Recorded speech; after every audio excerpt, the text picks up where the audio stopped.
mahasiswa Universitas Islam Negeri Mataram, Fakultas Usuluddin dan Studi Agama, Prodi Sosiologi Agama. Yang terhormat Bapak Haji Masnun Thohir MAG dan Bapak Pengampu Mata Kuliah Psikologi Keagamaan, yakni Bapak Muhammad Ali Sakbana MA. Kami di sini kelompok 4 yang akan memaparkan materi tentang analisis bentuk-bentuk psikologi sosial keagamaan yang ada di Indonesia.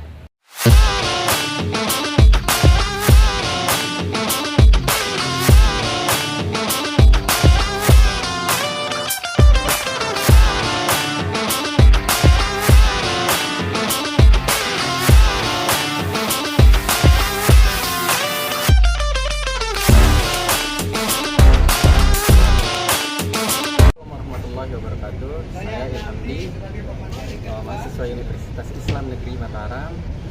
Di video ini saya akan memenuhi tugas psikologi sosial keagamaan yang diampu oleh Bapak Muhammad Ali Sakbana MA. Saya sebagai pemateri pertama yang akan menjelaskan tentang bentuk-bentuk psikologi sosial keagamaan yang ada di Indonesia. Psikologi sosial keagamaan khususnya yang ada di Indonesia, saya membahas dulu bagaimana apa definisi atau arti daripada psikologi sosial.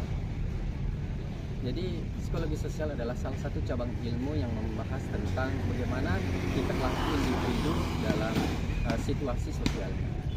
Menurut Baron dan Birin, pendapatnya tentang psikologi sosial yaitu bagaimana individu itu sangat dipengaruhi oleh lingkungannya, sangat dipengaruhi oleh orang lain. Jadi bila kita menarik kesimpulan bahwa lingkungan di sini sangat mendominasi atas tingkah laku individu dalam sosialnya. Dalam konteks keindonesiaan seperti yang sudah kita ketahui bahwa ada 7 agama yang sudah disahkan oleh pemerintah, yaitu Islam, Kristen, Katolik, Hindu, Buddha, dan Konghucu. Di mana ketujuh agama ini sangat berperan penting dalam menciptakan moral masyarakat guna menciptakan keharmonisan dan toleransi di tengah-tengah umat beragama. Jika kita menarik konsep dalam Islam yaitu tentang berbuat baik kepada sesama. Nah, jadi dalam konsep itu kita bisa menerapkan bagaimana kita berbuat baik dalam kehidupan kita sehari-hari. Dan fokus pembahasan kita yaitu bagaimana tingkah laku individu yang disebabkan oleh ajaran-ajaran agamanya. Begitu juga dalam agama-agama lain pasti memiliki ajaran-ajaran yang menuntut penganutnya untuk selalu berbuat baik di lingkungan keagamaannya. Ajaran agama atau doktrin-doktrin yang diberikan oleh agama juga bisa menjadi obat jiwa atau obat mental ketika seseorang itu mengalami depresi, mengalami ketakutan, keresahan, itu bisa diobati dengan ajaran-ajaran agama. Seperti kita mengambil dari ajaran Islam, yaitu ketika seseorang itu mengalami depresi atau gangguan mental, itu bisa diobati dengan cara sholat, mengaji, dan berzikir. Dalam psikologi sosial, disorder atau gangguan mental yang seperti gejalanya itu seperti depresi, mudah marah, kecemasan, ketakutan, itu dalam psikologi sosial kita sebut dengan disorder atau gangguan mental. Nah, disorder atau gangguan mental ini bisa disembuhi oleh doktrin-doktrin atau ajaran-ajaran yang disampaikan oleh atau yang dia dapatkan di agamanya. Assalamualaikum warahmatullahi wabarakatuh. Saya Serlina Putri Suciani dengan NIM 220602116. Pemateri kedua dari kelompok 4 akan menjelaskan tentang faktor-faktor yang menyebabkan gangguan mental. Menurut Sigmund Freud, gangguan mental terjadi karena adanya ketidakseimbangan antara id, ego, dan superego. Jika salah satu dari ketiga bagian di atas tidak seimbang, maka akan terjadi konflik atau masalah yang menyebabkan kita merasa stres dan tertekan. Adapun beberapa faktor-faktor yang menyebabkan gangguan mental itu terjadi karena pertama adalah faktor biologis. Faktor biologis adalah keadaan biologis atau jasmani seseorang yang dimana dapat menghambat perkembangan individu seseorang. Faktor ini dapat menyebabkan atau mempengaruhi berbagai aspek tingkah perilaku, mulai dari kecerdasan otak dan daya tahan diri terhadap stres. Beberapa contoh faktor biologis diantaranya yang pertama adalah faktor genetik atau faktor keturunan. Faktor genetik sangat berperan penting dalam menyebabkan gangguan mental karena beberapa di antaranya dapat diturunkan melalui gen orang tua kepada anak. Yang kedua, cacat kongenital. Cacat kongenital merupakan kelainan atau gangguan yang sudah ada dari sejak lahir. Dan yang ketiga adalah deprivasi. Deprivasi merupakan suatu hal yang merujuk pada kondisi di mana seseorang kekurangan atau tidak mendapatkan sesuatu untuk berkembang baik secara fisik maupun mental. Dan yang terakhir adalah penyalahgunaan obat-obatan. Penyalahgunaan obat-obatan juga dapat menyebabkan gangguan mental baik secara langsung maupun tidak langsung. Perkenalkan, nama saya Wulandari dengan NIM 220602120. Di sini saya sebagai pemateri ketiga akan menyampaikan materi saya yaitu tentang faktor-faktor penyebab terjadinya gangguan mental atau disorder. Ada beberapa faktor yang menyebabkan gangguan jiwa ini adalah yang kedua faktor psikologis. Dari faktor psikologis ini disebabkan oleh beberapa hal. Yang pertama yaitu bagaimana interaksi antara ibu dan anak. Lingkungan psikologis yang paling erat bagi perkembangan setiap individu anak tersebut adalah ibu itu sendiri. Bagaimana ibu itu melakukan interaksi dengan anak. Seperti yang kita ketahui bahwa ibu itu merupakan objek yang paling pertama, yang paling penting dalam kehidupan anak tersebut. Karena ibu itu mendidik, merawat, serta mengajarkan anak tersebut kepada hal-hal yang baik. Apabila ibu berinteraksi atau mengajarkan perilaku yang negatif, itu akan menyebabkan anak tersebut menjadi gangguan mental karena interaksi ibu itu tidak baik terhadap anak tersebut. Baik, Assalamualaikum warahmatullahi wabarakatuh. Perkenalkan, nama saya Muhammad Fikri Hardiansah dari Fakultas Sosiologi dan Studi Agama, jurusan Sosiologi Agama semester 5 kelas D dengan NIM 220602125. Nah, di sini saya akan memaparkan materi seputar dengan gangguan mental. Jadi gangguan mental adalah kondisi kesehatan mental yang mempengaruhi pikiran, perasaan, perilaku seseorang. Ini bisa menyebabkan kesulitan fungsi sehari-hari seperti bekerja, belajar, atau menjalin hubungan dengan yang lain.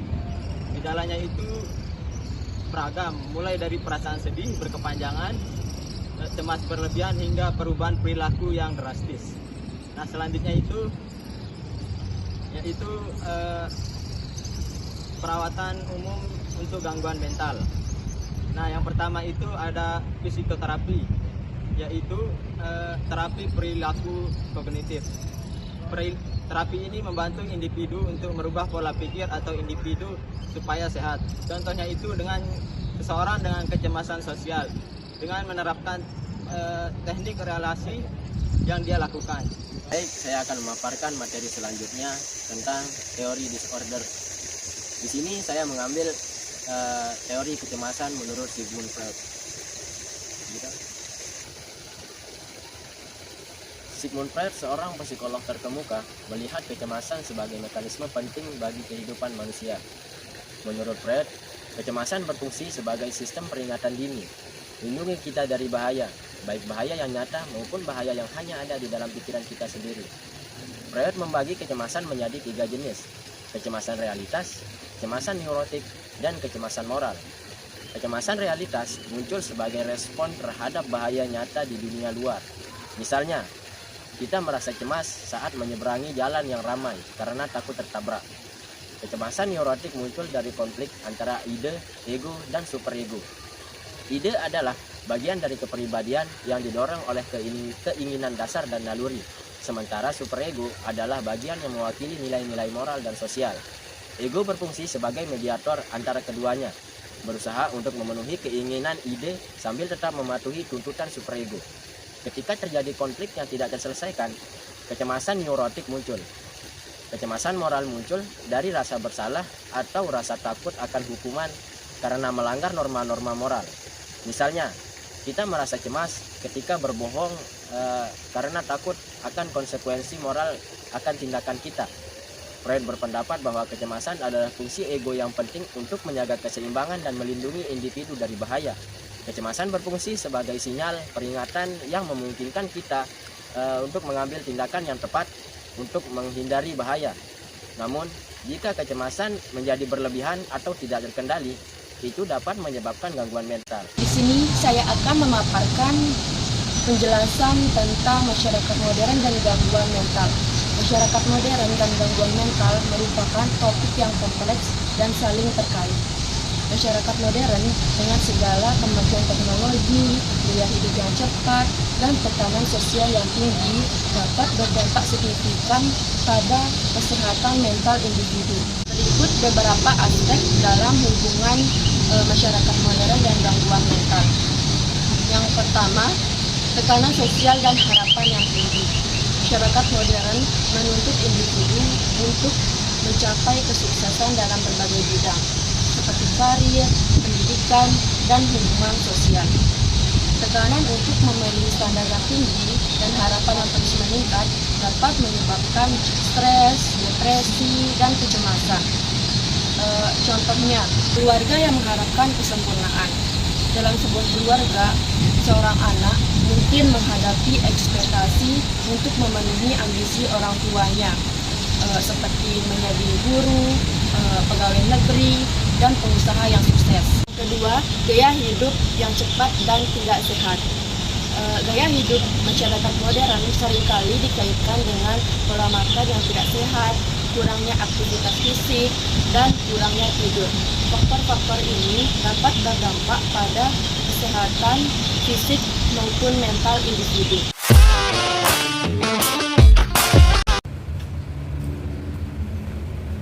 Jadi itu adalah pemaparan materi dari kami kelompok 4. Kurang dan lebihnya kami mohon maaf. Assalamualaikum warahmatullahi wabarakatuh.